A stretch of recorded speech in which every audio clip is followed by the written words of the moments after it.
نحمده ونصلی علی رسوله الکریم اما بعد فاعوذ باللہ من الشیطان الرجیم بسم اللہ الرحمن الرحیم قال اللہ تبارک و تعالی ان فرعون علا فی الارض وجعل اہلها شیعا یستضعف طائفة منہم یذبح ابناءهم ویستحیی نساءهم انه كان من المفسدين ونريد ان نمن على الذين استضعفوا في الارض ونجعلهم ائمة ونجعلهم الوارثين وقال تعالى الم نجعل له عينين ولسانا وشفتين وهديناه النجدين فلاقتحم العقبة وما أدراك ما العقبة فك رقبہ وقال النبی صلی اللہ علیہ وسلم كانت بنو اسرائیل تسوسهم الانبیاء كلما هلك نبی خلفه نبی آخر الا لا نبی بعدی سيكون خلفاء فيكثرون وقال النبی صلی اللہ علیہ وسلم لا تزال طائفة من امتی قائمین علی الحق لا یضرهم من خالفهم صدق اللہ مولانا العظیم وصدق رسولہ النبی الکریم۔ معزز دوستو، اس بر عظیم پاک و ہند کے لیے اگست کے مہینے کے یہ ایام بڑی اہمیت رکھتے ہیں۔ آج 14 اگست 2020 ہے اور ہمارے ملک میں جشن آزادی منایا جا رہا ہے۔ کل 15 اگست کو ہندوستان اپنا یوم آزادی منائے گا۔ یہ بات بالکل حقیقت پر مبنی ہے کہ قومیں اپنے آزادی کا دن خوب جوش و خروش اور پورے طزق و احتشام سے مناتی ہیں، اور یہ انبیاء علیہم السلام کی سنت۔ موسیٰ علیہ السلام نے جب بنی اسرائیل کو فرعون کی غلامی سے آزادی دلائی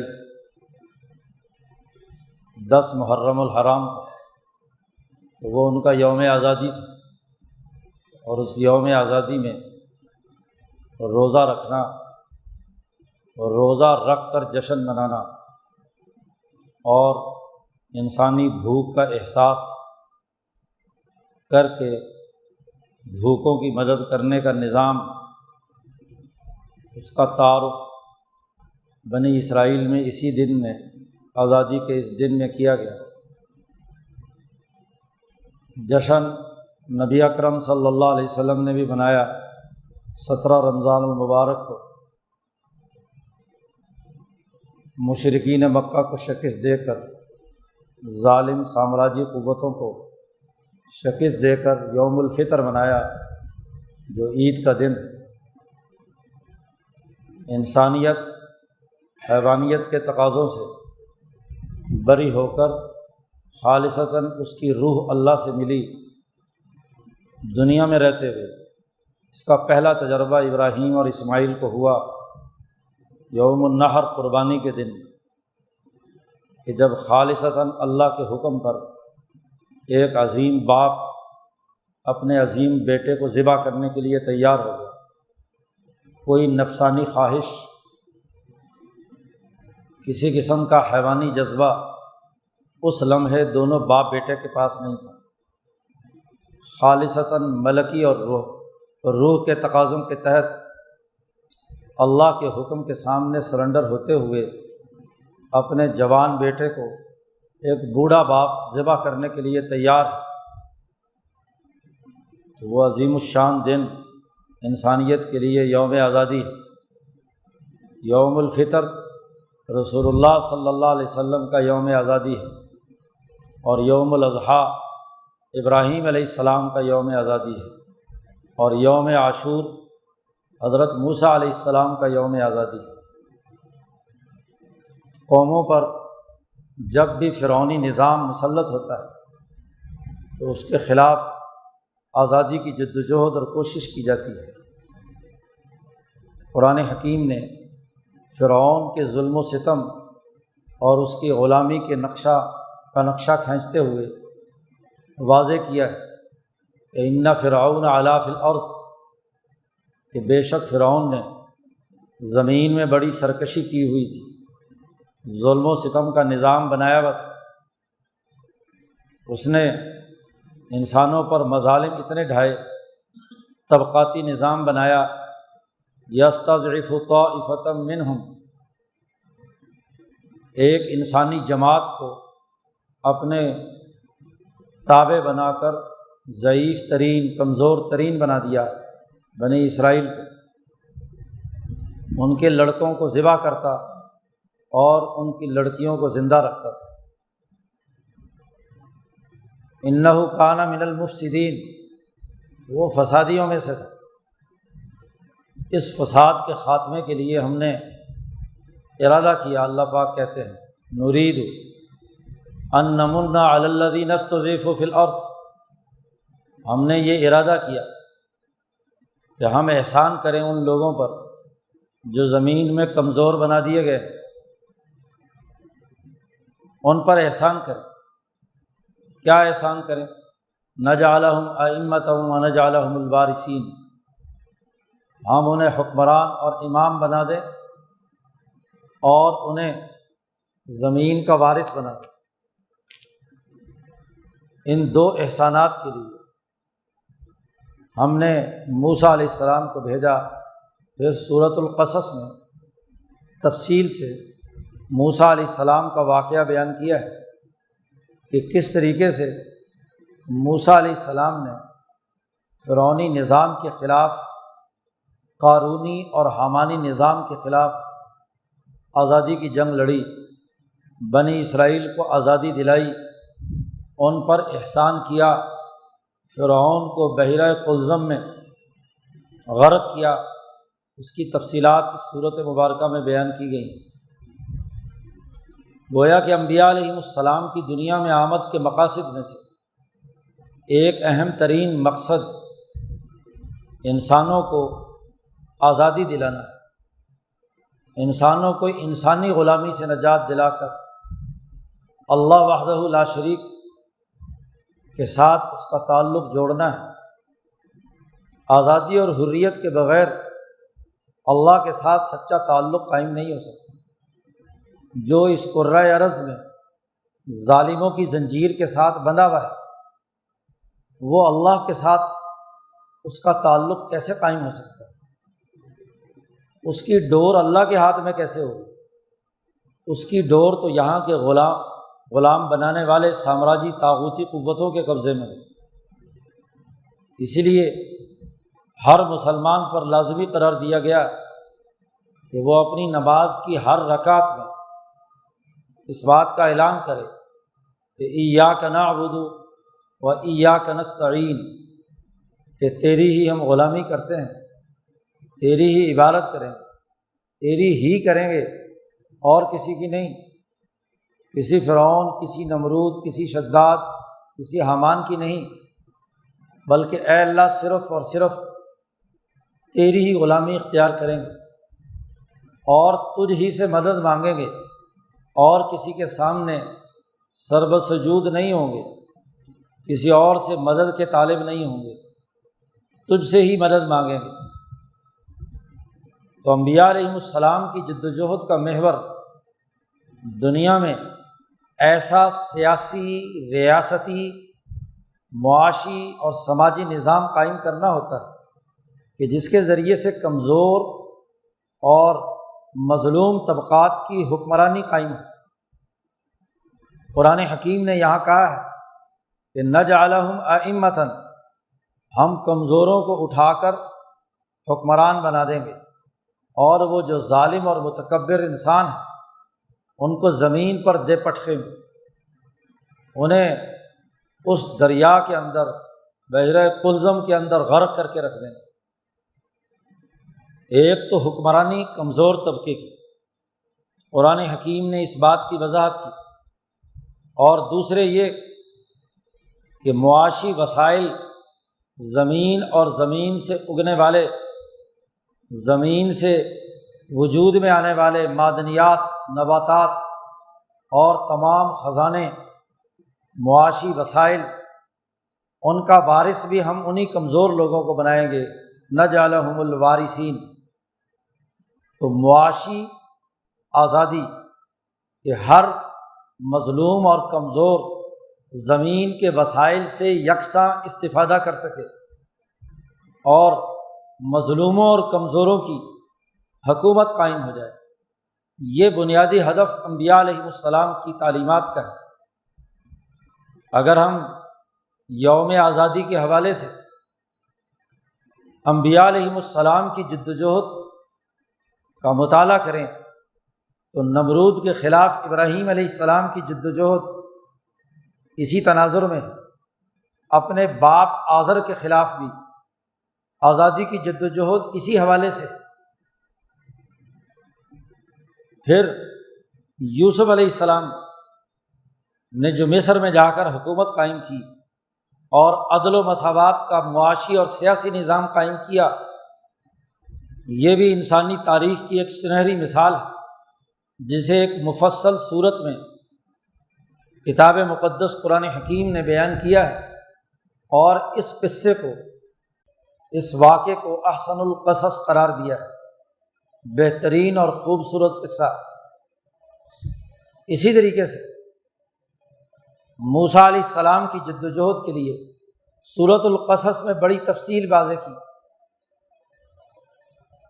پھر داؤد اور سلیمان کی انقلابی جد و جہد کہ جنہوں نے جالوت جیسے ظالم کے مقابلے پر آزادی کی جنگ لڑی، بنی اسرائیل جن پر جالوت نے مظالم ڈھائے تھے، بیت المقدس کی اینٹ سے اینٹ بچا دی تھی، ان کے تبرکات جو انبیاء کے تھے وہ لوٹ مار کر کے لے گیا تھا، ان سے بیگار لیتا تھا، تشدد کرتا تھا، مارتا پیٹتا تھا، ان کے سیاسی اور معاشی حقوق سلب کیے ہوئے تھے۔ تو داؤد علیہ السلام نے جالوت کو قتل کیا۔ قرآن حکیم کہتا ہے قتل داؤد جالوت وآتاہ اللہ الملک، اور ان کو حکمرانی عطا کی۔ تو آزادی اور حریت کا وہ سنہری معاملہ جو داؤد علیہ السلام نے کیا، پھر سلیمان علیہ السلام نے کیا، تمام انسانیت کی فلاح و بہبود کا، بالخصوص یمن سے لے کر شام تک عرب کے اس خطے پر اپنی حکمرانی کا ڈنکا بجایا، اپنی سیاست اور معیشت کا بہترین نظام قائم کیا، سلیمان علیہ السلام کی جد و جہد۔ پھر اولو العزم پیغمبر بہت سے 4000 کے قریب انبیاء بنی اسرائیل گزرے ہیں، جنہوں نے اپنے دور کے ظالموں کے خلاف نہ صرف مزاحمتی شعور دیا بلکہ حریت و آزادی سے پوری اپنے اقوام کو ہمکنار کیا، آزادی اور حریت دی، غلامی سے نجات دلائی۔ پھر امام الانبیاء حضرت محمد مصطفیٰ صلی اللہ علیہ وسلم، جن کو دنیا میں بھیجا ہی اس لیے گیا کہ وہ انسانیت کو غلامی سے نجات دلا کر آزادی اور حریت سے ہمکنار کرتے ہوئے اللہ کے ساتھ جوڑیں۔ آپ دیکھیے نبی اکرم صلی اللہ علیہ وسلم کہ اس عالمگیر پیغام کی ترجمانی کرتے ہوئے صحابی رسول حضرت ربیع بن عامر رضی اللہ تعالیٰ عنہ کسریٰ ایران کے دربار میں حضور کی آمد کا مقصد بیان کرتے ہیں، فرماتے ہیں کہ اللہ تعاصنا، اللہ نے ہمیں دنیا میں بھیجا ہے۔ کسریٰ ایران نے سفارت بھیجی کہ یہ مسلمانوں کا جو لشکر دریائے دجلہ کے دوسرے کنارے پر کسریٰ ایران پر چڑھائی کے لیے آیا ہوا ہے، تو شاید عرب کے بدوؤں کو بھوک نے ستایا ہے، غربت اور افلاس کی وجہ سے لوٹ مار کرنے کے لیے ہمارے مہذب ترین ملک کا رخ کیا ہے، تو چلو ان کو کوئی پیسے ویسے دے کر جان چھڑا لی جائے۔ تو مسلمانوں کے لشکر میں پیغام بھیجا کہ کوئی سفیر بھیجا جائے۔ 17 سفیر یکے بعد دیگرے گئے ہیں کسریٰ ایران سے مذاکرات اور بات چیت کرنے کے لیے۔ ان میں ایک صحابی ربیع بن عامر رضی اللہ تعالیٰ عنہ، اکیلا سفیر گھوڑے پر سوار بڑی جرأت اور دلیری کے ساتھ کسریٰ ایران کے دربار میں پہنچتا ہے۔ کسریٰ نے مسلمان سفیروں کو مرعوب کرنے کے لیے، اپنی طاقت ظاہر کرنے کے لیے 50 فٹ اونچا ایک بہت بڑا سٹیج بنایا، سونے کی دیواریں دونوں طرف 4-5 میل تک بنوائی، چمکتی ہوئی اینٹیں سونے کی دونوں طرف لگائی، اور ان کے پہلو میں سفید چمکدار تلواریں، مسلح نئی وردی میں افواج دونوں طرف دونوں دیواروں کے ساتھ ساتھ کھڑی کی گئی، اور بہت عمدہ قالین بچھائے گئے تاکہ مسلمان سفیر جا کر بتلائیں کہ دنیا کی سپر طاقت کے ساتھ مقابلہ ہے، لہٰذا مقابلہ نہ کیا جائے اور مرعوب ہو جائیں۔ کسریٰ ایران کا اپنا تخت سونے کا، کسریٰ ایران کی گردن جب اتاری گئی جنگ قادسیہ کے موقع پر، تو اس کی داڑھی کے ہر بال میں بڑے بڑے ہیرے جواہرات سونے اور چاندی کے پروئے ہوئے، کانوں میں اور تاج اس کے اندر کئی کلو سونا، اس کے کنگن جو ہاتھوں میں پہنے ہوئے ہیں، اس کا جبہ جو اس نے پہن رکھا ہے، سونے اور چاندی کا کام ان پر، تو 20-25 کلو سونا اس نے جسم پر لاد رکھا ہے۔ کھا تو نہیں سکتے یہ لوگ، لیکن جسم کے اوپر بوجھ اٹھائے پھر رہے ہیں یحملوا اوزارہم کاملۃ، قرآن نے کہا ہے کہ یہ بوجھ اٹھائے پھر رہے ہیں، اور آخرت میں ان بوجھوں کا پتہ چلے گا۔ خیر، ربیع بن عامر اکیلے عام عرب کی حیثیت سے، تلوار بھی کسی کپڑے کے اندر لپیٹی ہوئی، اس کے لیے بھی کوئی چمڑے کی کوئی میان نہیں ہے،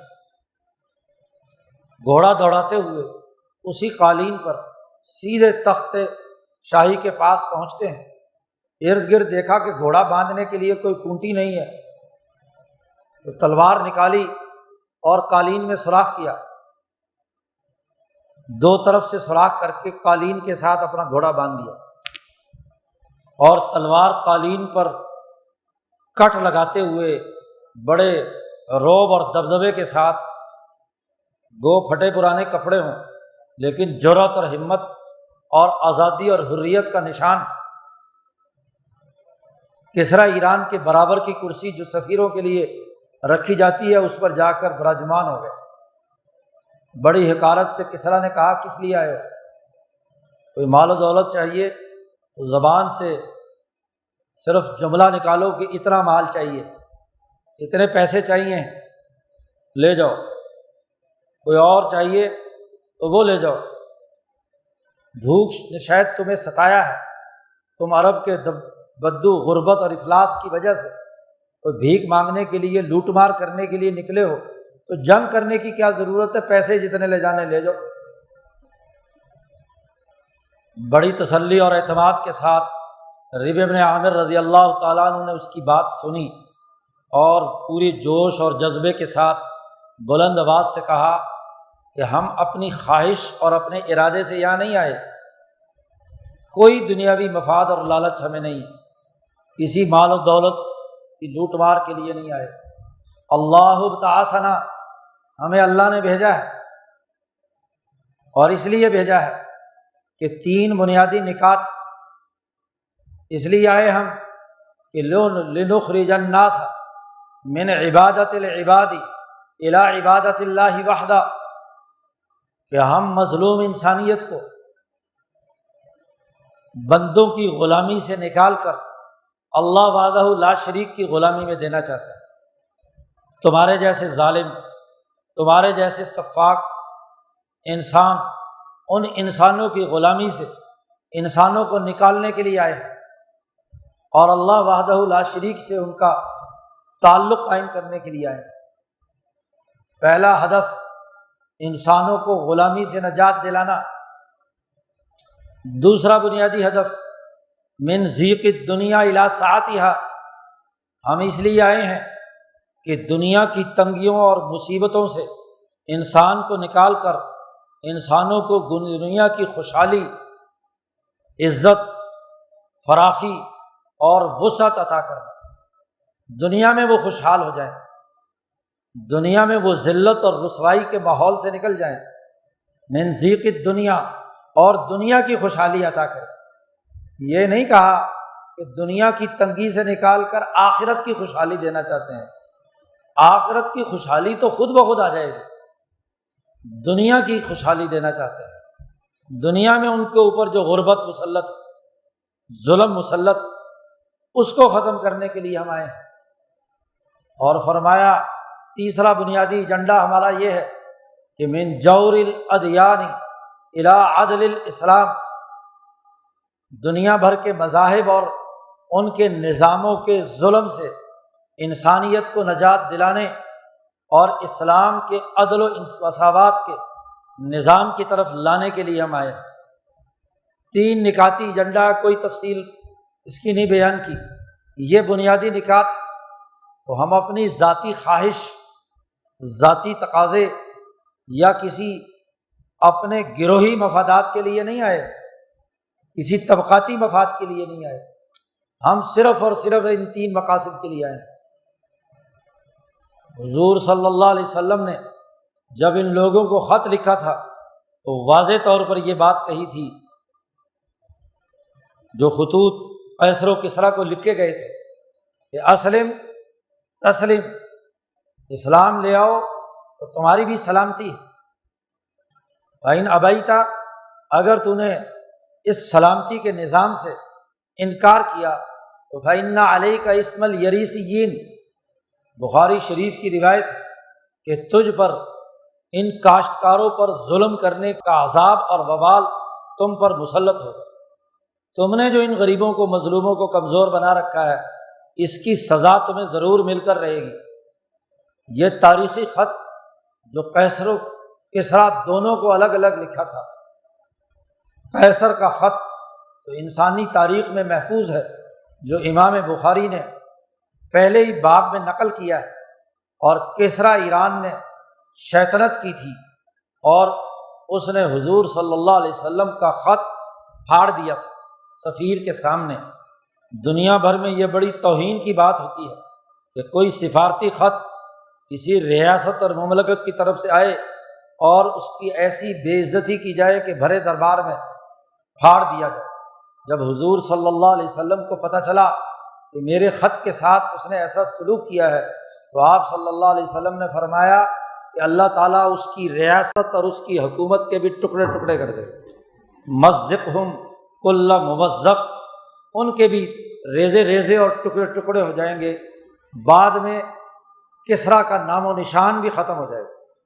اور تاریخ نے دیکھا کہ جنگ قادسیہ کی شکست کے بعد جس موقع پر یہ سفارتیں ہوئی تھی، نام و نشان کس رویت کا مٹ گیا، پورا ایران مسلمان ہو گیا، کوئی آدمی بھی کافر نہیں رہا سوائے چند پست ذہنیت کے چند لوگوں کے۔ اسلام غالب آیا۔ قیصریت میں عیسائی قیصر نے حضور کے خط کو چوما تھا اور کہا تھا کہ یہ سچے نبی ہیں، اپنی قوم کو بھی ترغیب دی تھی، لیکن قوم نے دیکھا کہ مفادات اس سے ضائع ہو جائیں گے تو انہوں نے مخالفت کی، تو خط کو عزت دی۔ اسی لیے عیسائیت اس زمانے میں مکمل طور پر ختم نہیں ہوئی۔ جی، قیصریت کا اگرچہ خاتمہ ہوا لیکن عیسائیت مذہب بطور عیسائیت کے برقرار رہا، اور مجوسیت اور کسرویت سرے سے ختم ہو کر رہ گئی۔ 3 نکاتی ایجنڈا بیان کیا۔ ظاہر ہے اس کے بعد کیا مذاکرات ہونے تھے۔ ربیع بن عامر یہ پیغام دے کر واپس آئے اور جنگ ہوئی، اور انسانی تاریخ نے دیکھا کہ وہی کسریٰ جو بڑے تکبر اور حقارت سے سفیروں کے ساتھ پیش آ رہا تھا۔ صحابی کہتے ہیں کہ جنگ قادسیہ کے موقع پر جب اس کا لشکر تتر بتر ہو گیا اور سعد بن ابی وقاص نے اعلان کیا کہ من قتل قتیلا فلہ صلبہ، جس نے جس کو قتل کیا اس کی تمام چیزیں اسی کی ہیں، تو ایک صحابی طاق میں تھے اور خالصتاً اللہ کے لیے، مال کے لیے نہیں، کہ کسریٰ ایران کو میں اپنے ہاتھ سے قتل کروں گا۔ اس نے باقی طرف توجہ نہیں رکھی، اس صحابی نے توجہ رکھی کہ کسریٰ ایران کہاں ہے۔ وہ روایت کرتے ہیں کہ جب لشکر اس کا بھاگ گیا اور وہ جس اونٹ پر سوار تھا وہ ختم ہو گیا، تو وہ چھپتا پھر رہا ہے۔ دریائے دجلہ کے کنارے جو بڑے بڑے یہ جھاڑیاں اگتی ہیں یہ ان جن کو پنجابی میں بوجا کہتے ہیں، ان بوجوں کے اندر چھپنا چاہتا تھا، تو وہ چھپ رہا، وہاں چھپا ہوا بیٹھا تھا۔ تو پیچھے سے گئے وہ صحابی اور پیچھے سے گردن پر وار کیا اور گردن وہ جا پڑی۔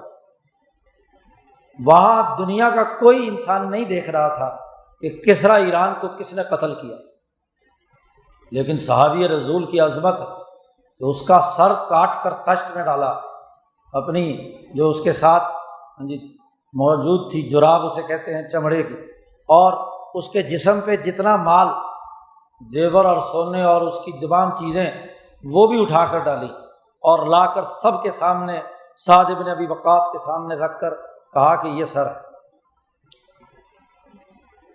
اپنے معاوضے کا کوئی مطالبہ نہیں کیا، حالانکہ اعلان ہو چکا تھا کہ جو جس کو قتل کرے گا اس کے جسم پہ جتنا اسلحہ، مال، سامان، اور شرعی قانون بھی یہی ہے کہ وہ اس کا ہوگا، قاتل کا ہوگا، لیکن کوئی مطالبہ نہیں کیا۔ عمر فاروق رضی اللہ تعالیٰ عنہ کے پاس اسی طرح کسریٰ ایران کا سر قاصد کے ہاتھ میں سعد بن ابی وقاص نے بما تمام مال کے مال غنیمت بنا کر عمر فاروق کے پاس بھیج دیا۔ آپ دیکھیے کہ یہ ظلم و ستم کے اس نظام کے خاتمے کی اساسیات انبیاء علیہم السلام کی رہی۔ اب آپ دیکھیے کہ آزادی اور حریت، اس کے بنیادی مقاصد اور اہداف کیا ہیں۔ قرآن حکیم آزادی اور حریت کے معیارات متعین کرتا ہے۔ قومیں جب آزادی حاصل کرتی ہیں تو وہ کون سے معیارات سے جس کی بنیاد پر کہا جائے کہ یہ قوم آزاد ہے۔ آج اس 14 اگست کے دن میں وہ پیرامیٹر سامنے رکھنا، وہ معیارات سامنے رکھنا ضروری ہے ہر اس مسلمان کے لیے جو قرآن حکیم پر یقین اور ایمان رکھتا ہے، جو رسول اللہ صلی اللہ علیہ وسلم کی رسالت پر یقین رکھتا ہے۔ ہر مومن کے لیے، اور نہ صرف ہر مومن کے لیے بلکہ ہر انسان کے لیے وہ معیارات بیان کیے ہیں۔ ایمان تو بعد کی بات ہے، ایک انسان حریت پسند کب ہوتا ہے، آزادی کب حاصل کرتا ہے، اس کے معیارات قرآن حکیم نے سورۃ البلد میں بیان فرمائے۔ قرآن حکیم نے مکہ شہر کی قسم اٹھائی، دین اسلام کا مرکز، لا اقسم بہذا البلد، اس شہر کی قسم، اور نبی اکرم صلی اللہ علیہ وسلم کے اس شہر کو فتح کرنے کی قسم، وانت حل بہذا البلد، آپ جب اس شہر میں ظالموں کو قتل کرنے کی حلال ہونے کی حیثیت سے، حلالی کی حیثیت سے جب آپ اس شہر میں داخل ہوں گے، یعنی فتح مکہ، اس کی قسم۔ سورت ہے یہ مکی، مکہ مکرمہ میں نازل ہوئی ہے، اور یہاں قسم اٹھائی جا رہی ہے آزادی اور حریت کے اس دن کی جس دن یہ مکہ شہر آپ کے لیے حلال قرار دیا جائے گا۔ انت حل، حضرت شیخ الہند نے اس کا یہی جامع ترجمہ کیا ہے، حل بہذا البلد، ورنہ تو مکہ مکرمہ یہ شہر ابراہیم علیہ السلام کے زمانے سے حرمت والا شہر ہے، اس کا احترام تمام قومیں کرتی ہیں، اس میں کسی کو بھی قتل نہیں کیا جا سکتا، کوئی خون نہیں بہایا جا سکتا۔ لیکن رسول اللہ صلی اللہ علیہ وسلم نے فرمایا کہ یہ مکہ میرے لیے حلال قرار دے دیا گیا، کیوں؟ یہاں سے ظلم اور ستم کے اس نظام کو ختم کرنا ہے، یہاں سے ظالموں کا خاتمہ کرنا ہے۔ حضور نے فرمایا میرے لیے فتح مکہ کے دن 10 رمضان المبارک کو 1 ساعت 3 گھنٹے کی ہے، 9-10 بجے سے لے کر 12-1 بجے تک 3-4 گھنٹے حضور نے فرمایا میرے لیے مکہ حلال قرار دے دیا، ظالموں کو میں قتل کروں۔ چنانچہ نبی اکرم صلی اللہ علیہ وسلم نے ان بڑے بڑے ظالموں میں سے جو انسانیت دشمنی کا کردار میں بہت اعلیٰ درجے پر پہنچے ہوئے تھے، حضور صلی اللہ علیہ وسلم کو ان کے بارے میں بتلایا گیا کہ ان میں سے ایک ابن اختل خانہ کعبہ کے غلاف کے اندر خانہ کعبہ سے چمٹا ہوا کھڑا ہے، کیا حکم ہے اس کے بارے میں؟ حضور نے فرمایا وہیں اس کی گردن اتار دو، مکہ آج حلال ہے میرے لیے، یہاں کسی ظالم، کسی خون خرابہ کرنے والے، کسی متکبر کو یہاں رہنے کا آج کے بعد کوئی حق نہیں۔ حضور نے فرمایا کوئی آدمی خون کر کے بھاگ کر حرم میں آ جائے تو اس کی جان نہیں بچائی جا سکتی، کوئی خرابہ پیدا کر کے آئے، فساد بچا کر آئے اور یہاں اس حرم کی پناہ لے، اس کی جان نہیں بچائی جا سکتی۔ آج تمہارے لیے جائز ہے کہ وہ تمام ظالم ان کی گردن اتار دی جائے۔ چنانچہ 7-8 بڑے بڑے سردار جن کی گردن اس فتح مکہ کے دن اتاری گئی، تو یہ جو حل قرار دیا گیا آپ کے لیے، خانہ کعبہ کو حلال قرار دیا گیا، اس کی قسم اٹھائی ہے اللہ نے، اس آزادی کے دن کی، اس حرمت والے دن کی قسم اٹھائی ہے جس میں قاتلوں کو حرم کے اندر، ظالموں کو حرم کے اندر قتل کرنے کا آپ صلی اللہ علیہ وسلم کو حکم دیا گیا، اذن دیا گیا۔ اس مقدس آزادی کے دن کی قسم اٹھائی ہے، انت حل بہذا البلد، اور پھر آدم کی قسم، اس کی اولاد کی قسم، اتنی قسمیں اٹھا کر بڑی سوچنے سمجھنے کی بات کہی۔ کہا الم نجعل لہ عینین، کیا اس ظالم اور متکبر کو، یہ جو انسانیت پر ظلم ڈھا رہا ہے، یا ہر وہ انسان کو جو ولد پیدا ہوا، ہر آدمی ولد تو ضرور ہے اور اکثریت والد بھی ہیں، ان سے آگے اولاد بھی پیدا ہوئی، تو اس ولد اور والد کو ہم نے 2 آنکھیں دی ہیں، الم نجعل لہ عینین ولسانا وشفتین، اس کو ایک زبان دی ہے اور اس کو یہ 2 ہونٹ دیے ہیں، آنکھوں سے گرد و پیش کا مشاہدہ کرو اور زبان سے جو کچھ دیکھو اسے بولو۔ ہونٹ، دونوں ہونٹ اور زبان سے انسان بولتا ہے، حریت پسندی کی علامت کہ جو آنکھوں سے مشاہدہ کیا، جو ظلم دیکھا، جو ظالم کا رخ دیکھا، اسے ببانگ دہل اپنی زبان سے بیان کرے۔ یہ نہ ہو کہ ظالم کا ظلم دیکھ رہا ہو، آنکھوں سے مشاہدہ کر رہا ہو اور اس کی زبان بند ہو۔ آزادی اور حریت کے لیے آنکھوں کا مشاہدہ بڑا ضروری ہے کہ کیا واقعی اور حقیقی آزادی حاصل ہے۔ تمہاری مشاہداتی قوت ہر انسان کو، ہر ولد کو عطا کی ہے، اس کے منہ میں ایک زبان دی ہے، اس کو 2 ہونٹ دیے ہیں کہ اس کے محسوسات، اس کے ادراکات، اس کے مشاہدات اسے زبان دے اور اپنی زبان سے آزادی کا اعلان کرے، حریت کا اعلان کرے۔ اس کی وضاحت اگلی آیات میں آ رہی ہے کہ یہ 2 چیزیں اسے دی، اور پھر اگلی بات بھی کہی وَہَدَيْنَاهُ النَّجْدَيْنِ، ہم نے اس کو دو اور چیزیں دی ہیں، اس کی ہدایت اسے دی ہے۔ خیر اور شر، سچائی اور جھوٹ، حق اور باطل میں امتیاز اور فرق کرنے کی صلاحیت بھی دی ہے۔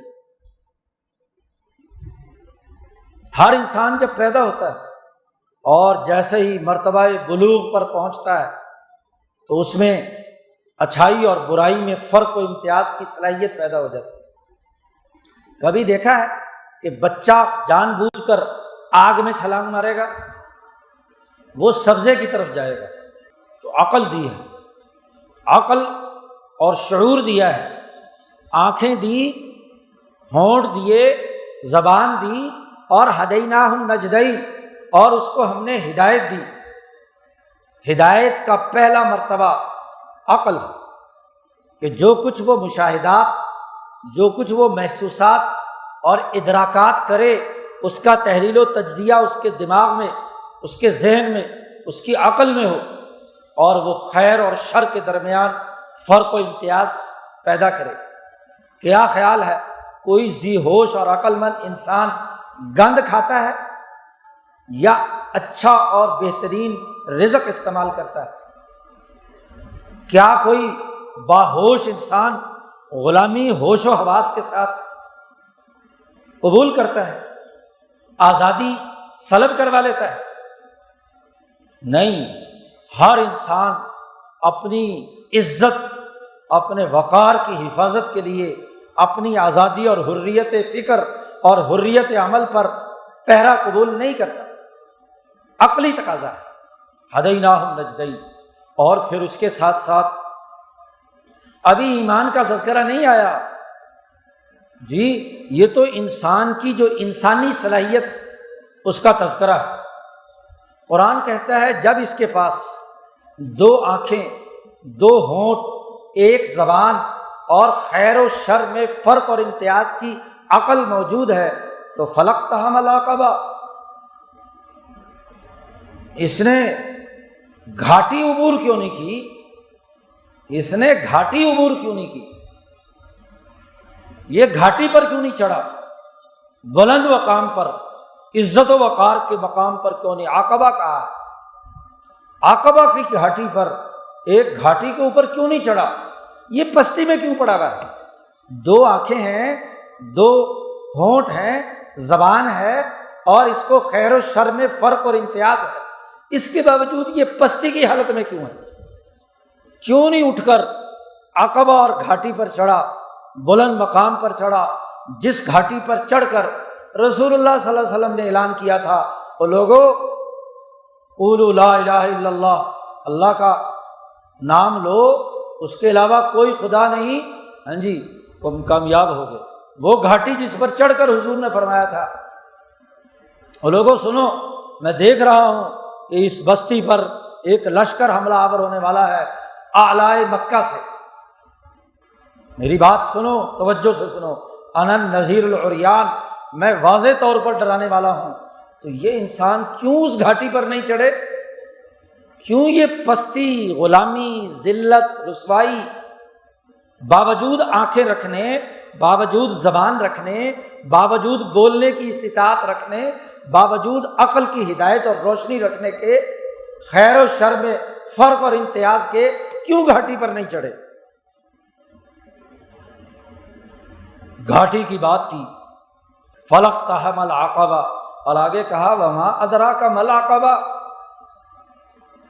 کیا تم نے پہچانا، پتہ چلا کہ عقبہ کیا ہے؟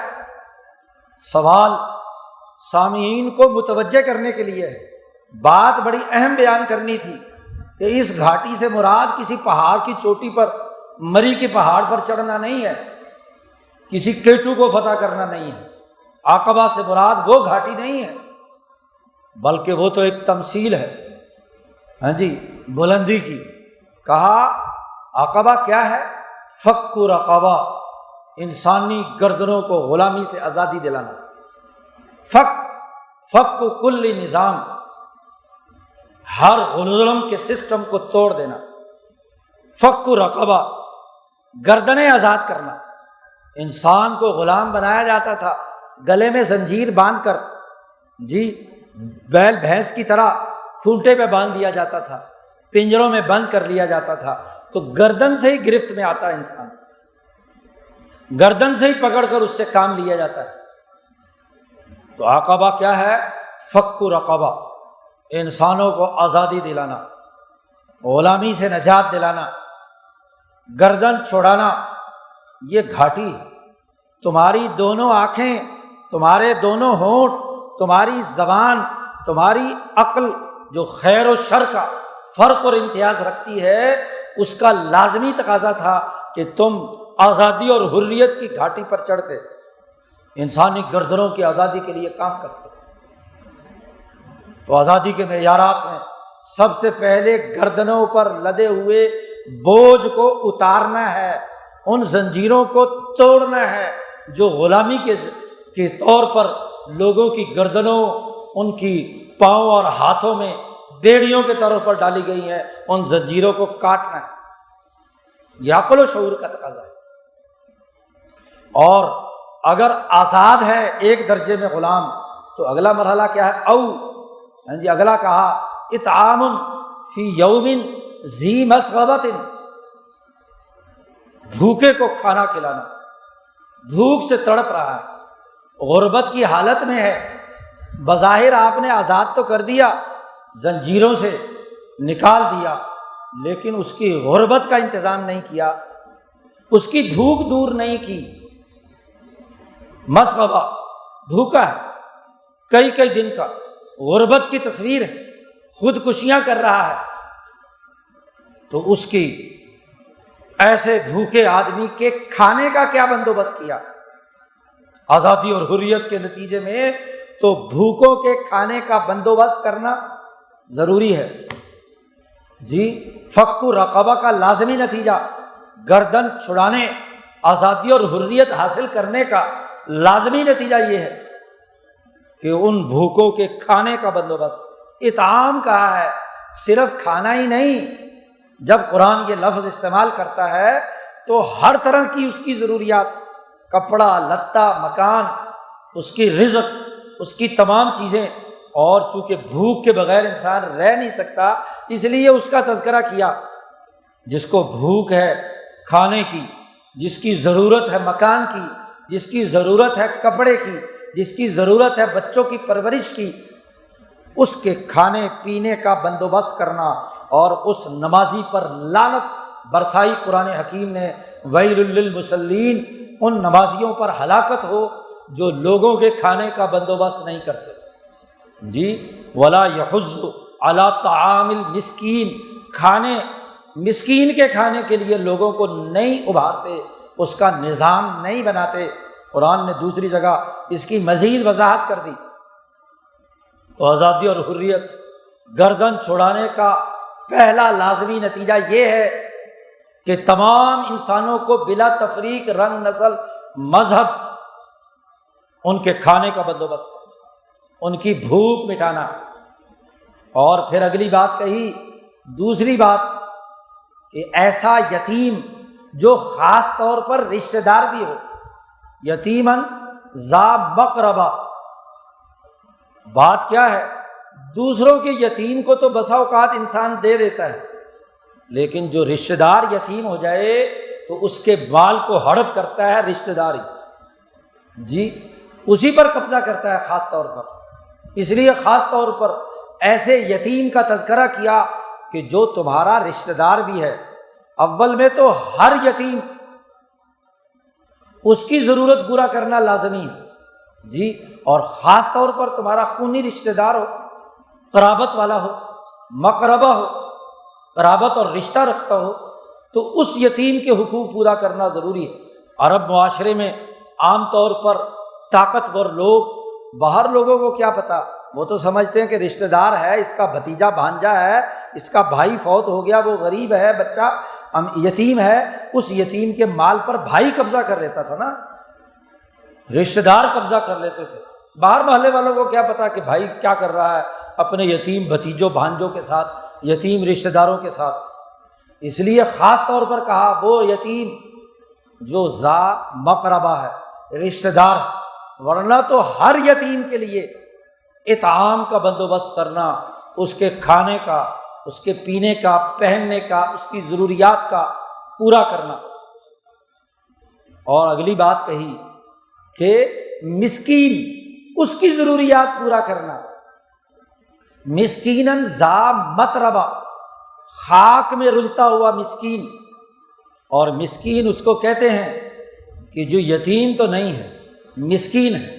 مسکین وہ ہے جو ٹوٹ گیا، اس نے محنت تو کی، جوان تھا، بالغ، نابالغ یتیم ہوتا ہے، بالغ ہو گیا، اس نے محنت کی، مشقت کی، معاشی سرگرمیوں میں مزدوری کی، لیکن پورا نہیں پڑ رہا، جی اس کو کہتے ہیں مسکین، خسارے میں، یعنی اس کی کمائی اس کی ضروریات کے لیے کافی نہیں ہو رہی، معاشرہ اس کو اس کی محنت کا پورا معاوضہ نہیں دے رہا، اس لیے وہ خاک میں رلتا ہے، کپڑے میلے کچیلے ہیں، ضروریات پوری نہیں کر سکتا، اس کے بچے ننگے پاؤں ہیں، بھوک سے بلبلا رہے ہیں، ضروریات پوری نہیں ہو رہی، انسانی عزت اور وقار کا حامل نہیں ہے، تو خاک میں رلتا ہوا جو انسان ہے وہ مسکین ہے، اس کی ضروریات پوری نہیں ہو رہی۔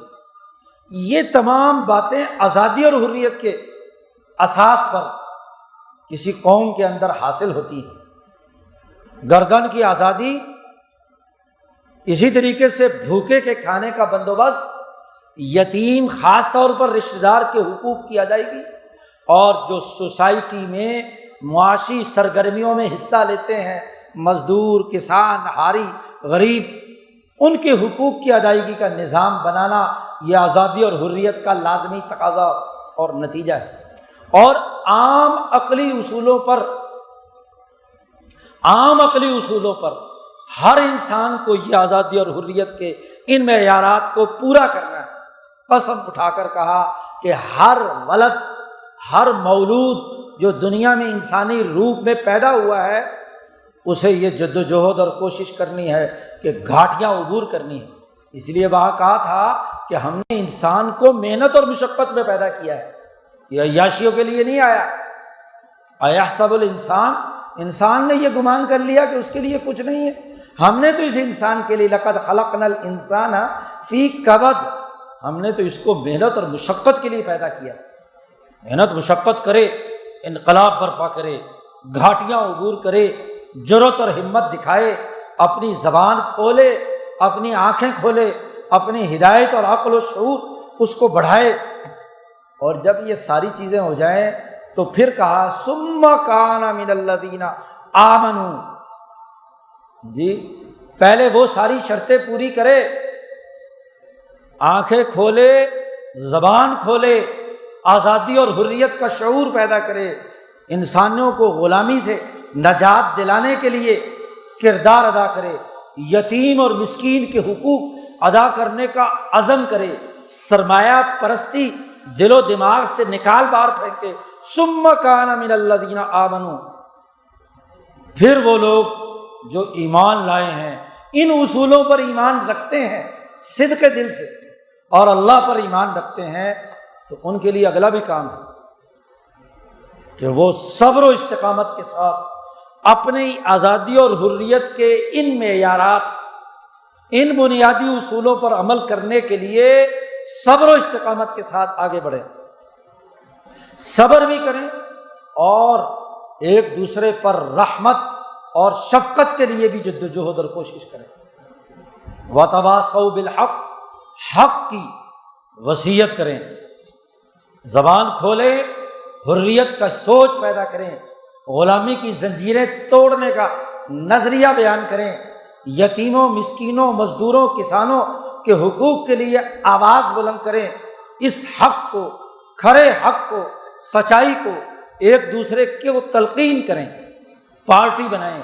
وتواصوا، وصیت کرنا، حکم دینا، ایک دوسرے کو تیار کرنا، اجتماعیت تشکیل دینا ان حقائق کی بنیاد پر، اور انسانیت کے لیے رحمت اور شفقت کے کام کے لیے کیا جدوجہد اور کوشش کریں۔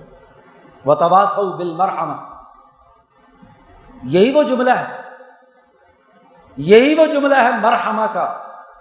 قرآن کے یہ جملے حضور کے قلب پر نقش ہیں۔ مکہ فتح ہو رہا ہے اور ابو سفیان مسلمان ہو چکے ہیں، حضور کے ساتھ ایک پہاڑی پر حضور نے ان کو اپنے ساتھ کھڑا کیا ہوا ہے۔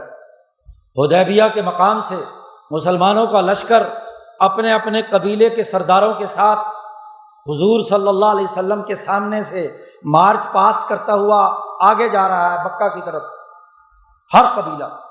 اور جب انصاریوں کا قبیلہ گزرا، انہوں نے ابو سفیان کو حضور کے پاس کھڑا دیکھا، ان کے علم میں نہیں ہے کہ ابو سفیان ابھی کس حالت میں ہے، تو ان کا جھنڈا لے کر جو گزرنے والے سربراہ تھے انہوں نے کہا ابو سفیان کو مخاطب کر کے، ابو سفیان آج الیوم یوم الملحمہ، آج کا دن خون بہانے گوشت کاٹنے کا دن ہے، آج جنگ ہوگی، آج ہم مکہ کی اینٹ سے اینٹ بجا دیں گے اور یہاں کے رہنے والوں کا قتل عام کریں گے، آج ملحمہ ہے، آج ہم قابض ہو رہے ہیں۔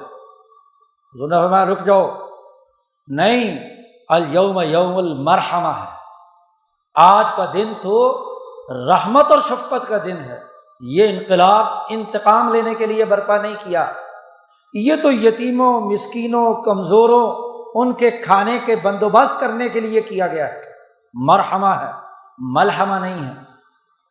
خون بہانا اور قتل عام کرنے کی اجازت نہیں ہے، صرف چنیدہ جو ائمۃ الکفر ہیں، قاتلو ائمۃ الکفر، جو کفر کے بڑے بڑے قاتل، بڑے بڑے ظالم ہیں، صرف 6 7 8 آدمی ان کو قتل کیا جائے گا، جن کے نام حضور صلی اللہ علیہ وسلم نے پہلے ہی نامزد کر دیے تھے کہ یہ وہ ہیں جو ان تمام لوگوں کو ساتھ شامل کر کے، ان مستضعفین کو بھی اپنے ساتھ شامل کر کے اس غلط نظام کے لیے اعلی کار بنائے ہوئے تھے۔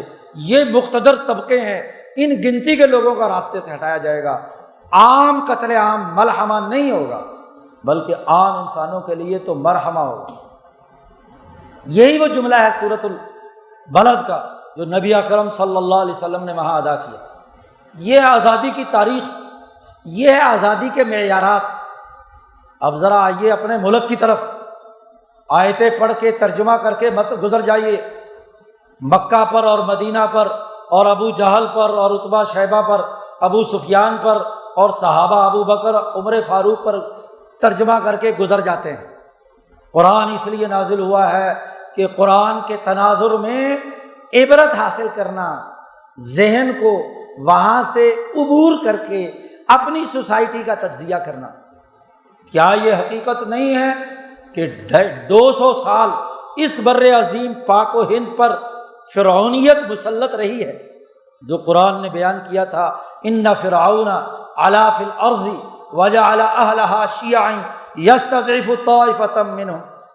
کیا ایسٹ انڈیا کمپنی نے پورے 100 سال یہاں کے لوگوں کو کمزور بنایا، مردوں کو قتل کیا، عورتوں کو زندہ رکھا، تباہ و برباد کیا، ملک لوٹ لیا؟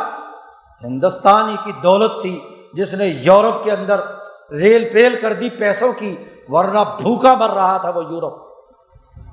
ان ظالم سفاک لوگوں نے ہندوستان بر عظیم پاک و ہند لوٹا، اور پھر اگلے 90 سال برٹش شہنشاہیت نے وہی مظالم ڈھائے، ظلم کا نظام بنایا، تکبر اور غرور کا نظام بنایا، آزادی سلب کی، گردنوں کو جکڑا، فک رقبہ، رقبہ گردنیں اپنے سسٹم کے بوجھ تلے دبا دی گئیں۔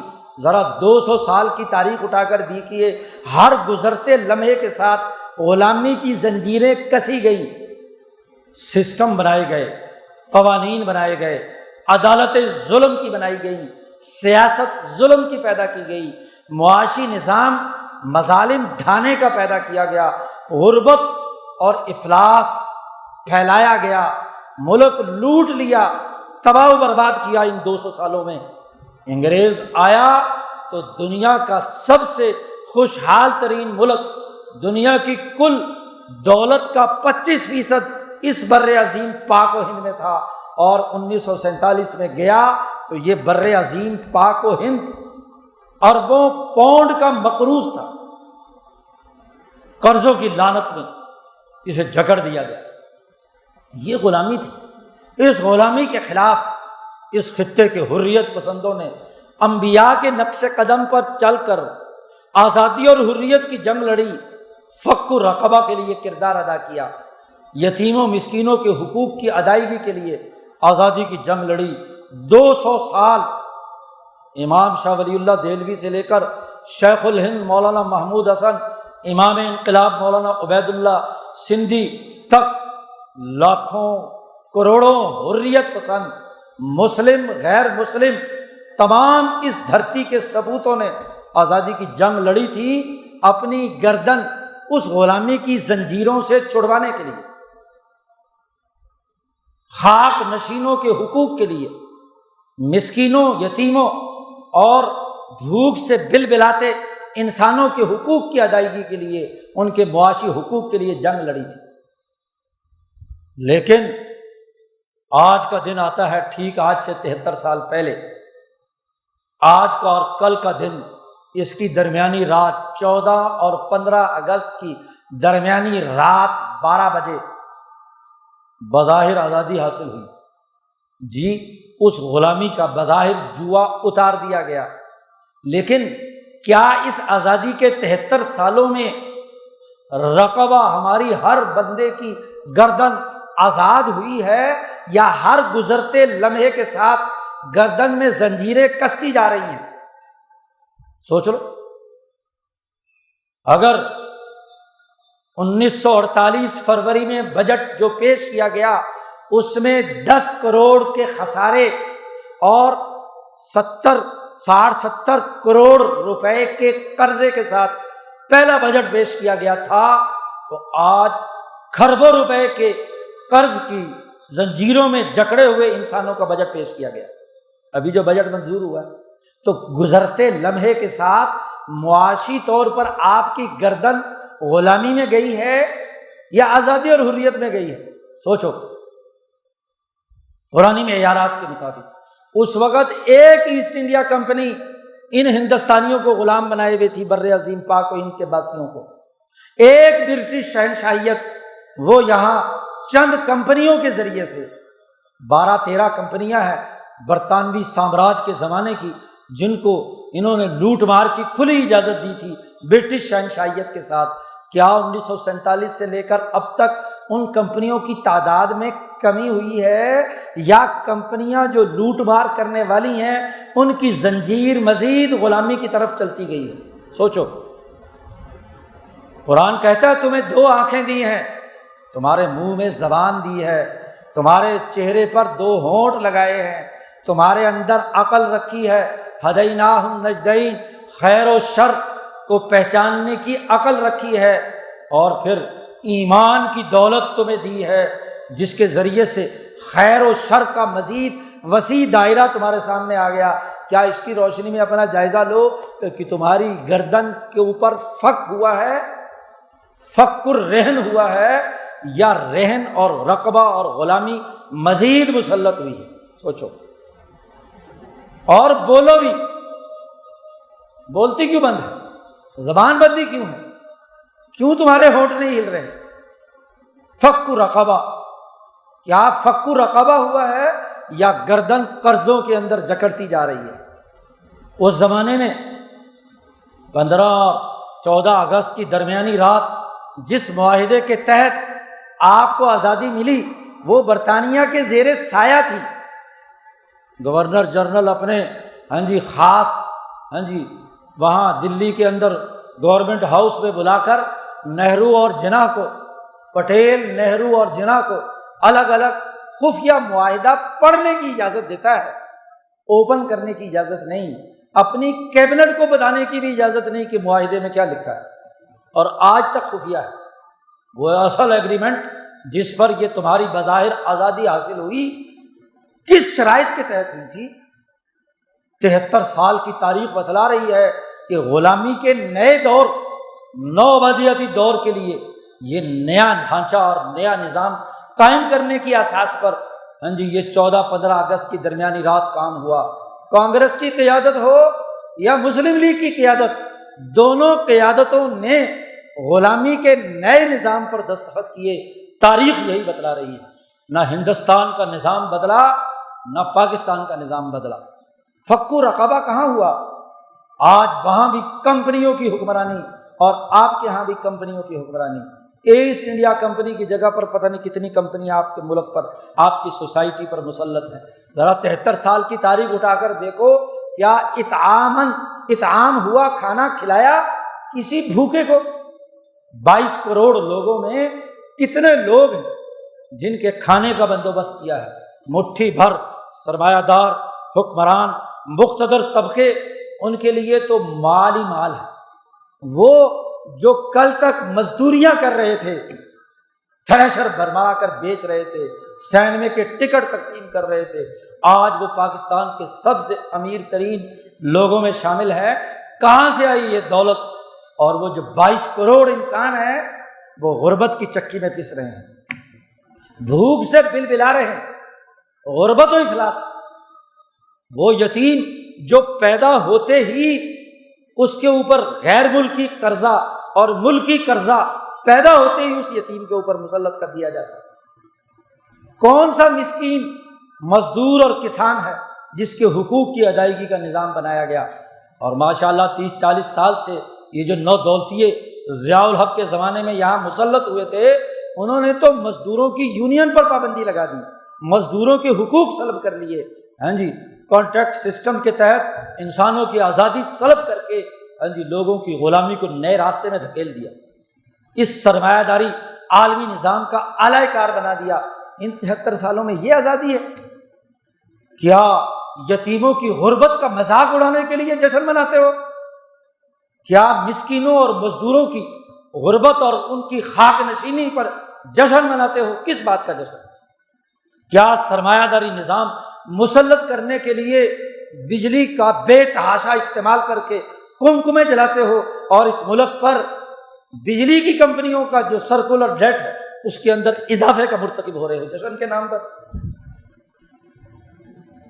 منہ میں زبان نہیں ہے، تمہیں 2 ہونٹ نہیں دیے، تمہیں زبان نہیں دی، تمہیں آنکھیں نہیں دی، تمہیں عقل اور شعور نہیں دیا، بس مست ہیں جشن کے نام پر، غلامی کا جشن۔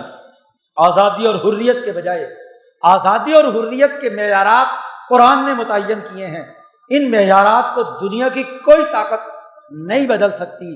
آزادی کے بعد لوگوں کی گردنیں آزاد ہوں، آزادی کے بعد یتیموں کے حقوق کا بندوبست ہو، یا آزادی کے بعد بھوکوں کی غربت مٹائی جائے، آزادی کے بعد مزدوروں، کسانوں اور مسکینوں کے حقوق کا بندوبست ہو، تو پھر تو حقیقی آزادی ہے، ورنہ بابا کہانی ہے جی، محض خواہشات ہیں، کہانیاں ہیں۔ آج کے دن میں بڑی کہانیاں اخباروں میں چھپتی ہیں، فلاں نے یوں کیا، فلاں نے یوں کیا، فلاں نے یوں کیا۔ ارے بابا، جس نے جو بھی کیا رزلٹ بتاؤ کیا ہے، نتائج کیا نکلے آزادی اور حریت کے؟ یہ اس بر عظیم پاک و ہند میں جنگیں، لڑائیاں، دشمنیاں، قتل و غارتگری، فساد، انسانوں کا قتل، یذبح ابناءہم ویستحیی نساءہم کی صورتحال، اور غلامی کا یہ پورا مسلط کردہ نظام آج بھی 1861 کے غلامی کے نظام کے تحت پولیس یہاں کے غریبوں، مزدوروں، کسانوں سے کھیلتی ہے۔ آج بھی 1935 کے انڈیا ایکٹ کے تحت یہاں کا سیاستدان کٹ پتلی بن کر یہاں کے انسانوں کے حقوق سلب کرتا ہے۔ آج یہاں بھی 1835 کے لارڈ میکالے کے نظام تعلیم کے تحت تعلیم کے ساتھ غلام پیدا کیے جاتے ہیں، تعلیمی غلام، علم و شعور کی غلامی مسلط کی جاتی ہے۔ 1835 کے ہی مالیاتی نظام کے تحت یہاں پیسے کی جادوگری، بجٹ کے اعداد و شمار کا ہیر پھیر، قرضوں کی معیشت، ظلم کا نظام آج بھی مسلط ہے۔ قرآن ببانگ دہل اس کے بارے میں اعلان کرتا ہے، فک رقبہ، فک کل نظام، ایسے سسٹم، ایسے نظام، ایسی غلامی کے ماحول کو توڑ دینا، یہ قرآن کا تقاضا ہے۔ قرآن پڑھتے ہو، یہ آیات سنتے ہو، یہ صورتیں سنتے ہو، لیکن غلامی کے خلاف تمہاری زبانیں نہیں بولتی، آنکھیں نہیں تمہاری چار ہوتی، زبان نہیں بولتی، ہونٹ نہیں ہلتے، زبان تو کیا بولے گی، ہونٹ بھی نہیں ہلتے، شفتین تمہیں دیے تھے، عقل اور شعور بھی تمہارا کام نہیں کرتا، تو تم مسلمان کس بات کے ہو؟ کیسا اسلام؟ اور پھر ان اصولوں پر ایمان کہا، ثم کان من الذین آمنوا، اور اس کی مطابق اس کے مقابلے میں مزاحمتی جدوجہد، صبر و استقامت کے ساتھ حق بات کی دعوت اور انسانیت پر رحمت اور شفقت کے نظام کو قائم کرنے کی جدوجہد، تواصی، ایک دوسرے کو وصیت۔ جب بھی دو مسلمان ملیں تو وہ ایک دوسرے کو یہ یاد دلائیں کہ بھائی تمہیں تو آزادی حاصل کرنی تھی، تمہیں تو یتیم کے حقوق کا لحاظ کرنا تھا، تمہیں تو اپنی عقل و شعور استعمال میں لانی تھی۔ اس کو کہتے تواصوا بالحق اور تواصوا بالمرحمہ، ہاں جی، کہ رحم اور شفقت کے لیے ایک دوسرے کو ہر آدمی یاد دلائے۔ بھول جاتا ہے انسان، لیکن یاد تو کرائے۔ تو ان آیات کی روشنی میں ہم سب پر یہ فریضہ عائد ہوتا ہے کہ ان قرآنی اصولوں کو یاد کرائیں۔ یہ صرف کسی خطیب کا کام نہیں کہ ممبر پر بیٹھ کر یاد کرائے۔ ماشاءاللہ ہمارے یہاں کے تو خطیب بھی بکے ہوئے ہیں، وہ بھی آزادی کے گن گا رہے ہیں۔ آزادی کا حقیقی مطلب تو بتاؤ۔ ہاں جی، لیڈر بھی جو بنا بنایا، پہلے کوئی قائد اعظم کے زمانے کا کسی سیکرٹری نے اس پر پیغام جاری کرنے کا کوئی نوٹ تیار کیا ہوگا، ماشاءاللہ ہر وزیر اعظم اور ہر صدر اس کی کاپی چھاپتا ہے اور جناب پریس کو جاری کر دیتا ہے۔ کبھی دل میں ہوک اٹھی کہ ان معیارات کے مطابق ذرا آزادی کے معیار کو پرکھا جائے اور آزادی اور حریت کی بات کم از کم لیڈر ہی لوگوں کو بتائیں؟ اور اگر لیڈر بک جائیں، مولوی بک جائیں، خطیب بک جائے اور وہ تواصی بالحق نہ کرے تو پھر کیا نتیجہ نکلے گا؟ آج ہم پر لازمی اور ضروری ہے کہ ہم ایک دوسرے کو حقائق دکھائیں، سمجھائیں۔ اللہ کا حکم ہے، اور وتواصوا بالمرحمہ، اور ایک دوسرے پر رحم و شفقت اور یتیموں مسکینوں کے حقوق کے لیے رحمت کا نظام قائم کرنے کی وصیت کریں۔ وصیت کریں، صرف زبان سے کہنا کافی نہیں ہے۔ وصیت وہ ہوتی ہے جو تاکید کے ساتھ، پابندی کے ساتھ، لازمی اور فریضے کے طور پر بیان کی جاتی ہے، وہ وصیت ہوتی ہے۔ تو آج تو وصیت کا دن ہے، تواصوا بالحق کا اور تواصوا بالمرحمہ کا۔ وہ دن اگر ہے تو حقیقی یوم آزادی ہے، اور صرف جھنڈیاں لہرائیں، ہاں جی، بجلی کا بل زیادہ بڑھا کر کمکمے جلائے اور سود خوری کے نظام کو تسلط کیا، ظالم حکمرانوں کے اقتدار کی توانائی کے لیے جھنڈے گاڑے، عجیب تماشا ہے۔ ملک کی کوئی غیرت ہوتی ہے، ہاں جی، ملک کا جھنڈا سب سے بڑی عظمت کا حامل ہوتا ہے۔ جھنڈے کا کیک بنا کر کاٹ کر ایک دوسرے کے منہ میں ڈالتے ہیں۔ کیا کیک جھنڈا کاٹنے کے لیے ہے؟ جھنڈا تو قومی نشان ہے، ریاست کی عظمت کی علامت ہے، اسے جو سب سے بلندی پر معیار پر لہرایا جاتا ہے، وہ کیک بنا کر پاکستان کاٹ کر کھاتے ہیں۔ ماشاءاللہ کاٹ صحیح کرتے ہیں، کیونکہ وہ کاٹ کر کھا ہی رہے تھے 73 سالوں سے، تو انہوں نے کہا چلو کیک کے ذریعے سے بھی کیک بنا کر پاکستان کا اسے کاٹے۔ کوئی جھنڈے کا کیک بنا کر کاٹ کر کھاتا ہے، اور کوئی پاکستان کے نقشے کا کیک بناتا ہے اور اس نقشے کو کاٹ کاٹ کر کھا دیتا ہے۔ تو آج کے دن عزم کرتے ہیں کہ ہم نے پاکستان کو کیک کی طرح کھا جانا، اور پاکستان کی ریاست کو برقرار رکھنے کے لیے تو آزادی اور حریت کا، حق کا، مرحمہ کا ایک دوسرے کو پیغام دینا ہے۔ آج تو پوری قوم کے تمام لیڈروں پر فرض تھا کہ آج کے دن تو ہر غریب، ہر مسکین کے کھانے کا بندوبست کیا جاتا، کھانے کھلائے جاتے، انہیں عزت دی جاتی، ان کے لیے قانون سازی ہوتی کہ ان کے لیے یہ حقوق ادا کرنے ہیں، ان کے لیے نظام بنانا ہے۔ اور یہاں نظام سرمایہ داری کا بنانے کے لیے، سرمایہ داروں کو فائدہ پہنچانے کے لیے، بجلی کی کمپنیوں کو فائدہ پہنچانے کے لیے، اپنی پارٹیوں کے مراد یافتہ طبقوں کو مفادات اٹھانے کے لیے، اس کے لیے کام کیا جاتا ہے۔ یہ یوم آزادی ہے۔ یوم آزادی یوم الفطر تھا تو اللہ نے حکم دیا آج کے دن صدقہ فطر ادا کرو آزادی کی خوشی میں۔ جی یوم الاضحیٰ تھا تو گوشت کاٹ کر غریبوں میں تقسیم کرو، جس نے سال بھر گوشت نہیں کھایا کم از کم اس غریب کے منہ میں گوشت تو جائے۔ جی یہ آزادی کا دن ہے۔ یوم عاشور کا روزہ موسیٰ علیہ السلام نے رکھنا شروع کیا کہ خود لیڈر روزہ رکھے اور اپنے دن کا کھانا لوگوں میں تقسیم کر دے کہ جاؤ غریبوں میں تقسیم کرو۔ یہ یوم آزادی عجیب تماشا ہے، مسلمانوں کا ہے، مسلمان ریاست مسلمان، اور مسلمان ہو کر جو مسلمانوں کے یوم آزادی منانے کا طریقہ ہے وہ غائب، اس کی جگہ پر سامراجی سرمایہ داری نظام کا جو طریقہ ہے، برطانیہ اسی طرح امریکہ دوسرے ممالک اپنے قومی دن پر اپنا ہی ملک کاٹ کر کھاتے ہیں، تو یہ تو سرمایہ داروں کی نشانی ہے۔ وہاں کے شراب پیتے ہیں، جشن مناتے ہیں کیونکہ ان کا اقتدار مضبوط ہوا ہے، تو یہ تو فرعون کا طریقہ ہے جشن منانے کا، یہ تو ظالم حکمرانوں کا طریقہ ہے جشن منانے کا۔ اسلام کا طریقہ جشن منانے کا غریبوں کی غربت دور کرنا، ان کے لیے جدوجہد کرنا، ان کے لیے بہترین نظام بنانا، یہ یوم آزادی ہے۔ تو آج حقیقی یوم آزادی، یہ ٹرننگ پوائنٹ تھا کہ جب گورا انگریز یہاں سے گیا تو کامل اور مکمل آزادی چاہیے تھی، مکمل زنجیریں توڑنی چاہیے تھی۔ اگر عارضی انتظام کے تحت 1947 میں کسی مجبوری کی وجہ سے آپ نے ڈومین مانگی تھی، برطانوی ڈومین میں رہنے کا ارادہ کیا تھا، صرف درمیان کے عارضی حالات کی وجہ سے کہ چلو جی 200 سال غلام رہے ہیں تو اب غلامی سے آزادی کی طرف بڑھنے کے لیے ایک عارضی پیریڈ ہوتا ہے، تو چلو اس کے لیے ہم برطانوی کامن ویلتھ میں شامل ہونے کے لیے معاہدہ کر لیں، تو عارضی بات تھی نا۔ 73 سال گزر گئے، ابھی تک عارضی چل رہا ہے کام۔ وہ تو 2 سال کے بعد آپ کے لیے لازمی تھا دستور ساز اسمبلی آئین بناتی، قانون بناتی، آزادی اور حریت کے تحت سسٹم بناتی، تو ماشاءاللہ پہلے 7-8 سال بلکہ 10 سال سن 56 تک تو آپ نے آئین ہی نہیں بنایا، بننے نہیں دیا، اور جب بنا تو 2 مہینے کے بعد ہی مارشاء اللہ نافذ کر کے آئین کے ستیہ ناش کر دیا۔ 23-24 سال کے بعد آئین بنایا، تو اب ان تمام دورانیے میں اس آئین میں بھی ایسی ترمیمیں، ایسے اس کے اندر تغیرات و تبدلات کیے کہ حقیقی آزادی کوسوں دور۔